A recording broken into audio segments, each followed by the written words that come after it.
Semua pengajar pasti pengen banget supaya kelasnya itu berasa flowing dan engaging. Cuman ada satu perasaan yang suka kita rasain kalau lagi ikutan kelas virtual. Even gue pun ngerasain. Nama perasaan itu kita sebut sebagai kering. Udah kering, kentang, garing lagi. Itu kayaknya udah umum ya kalau lagi di kelas virtual.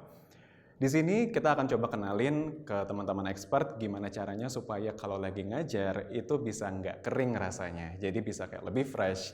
Nama saya Fendi, saya dari Tenden. Bersama dengan Glints Expert Class kita akan bahas bareng-bareng di course ini gimana caranya supaya kalau lagi ngajar itu bisa lebih flowing, bisa lebih engaging juga.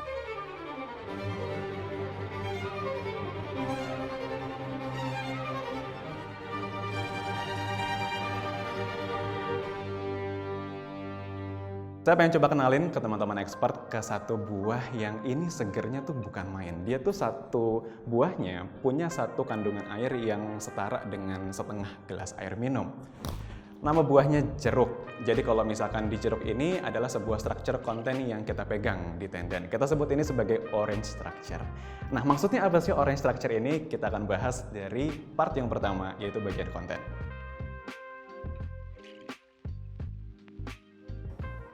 Coba bayangin, di satu kelas kita ngajar, kita tiba-tiba taruh aja nih, satu jeruk, udah diem aja kayak gitu. Bingung nggak kira-kira nih audiens ini mau ngapain nih sebenarnya sama si jeruk ini? Padahal cara nikmatin jeruk kan macam-macam sebenarnya. Bisa aja jadi kita makan langsung, kita bikin jadi es jeruk, mau jadi jus jeruk, macam-macam sebenarnya. Tapi masalahnya kita pengen kemana dan audiens ngerti nggak sebenarnya? Nah, perasaan-perasaan kayak gitu yang sebenarnya kejadian juga di peserta kalau misalkan kita nggak jelasin nih mau ngapain.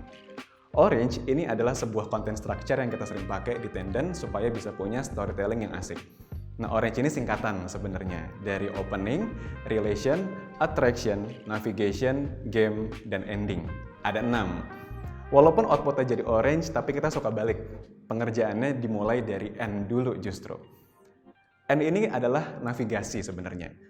Navigasi ini adalah untuk ngegambarin supaya audiens itu punya ekspektasi nih, setengah jam dengerin Fendi itu dapat apa kira-kira.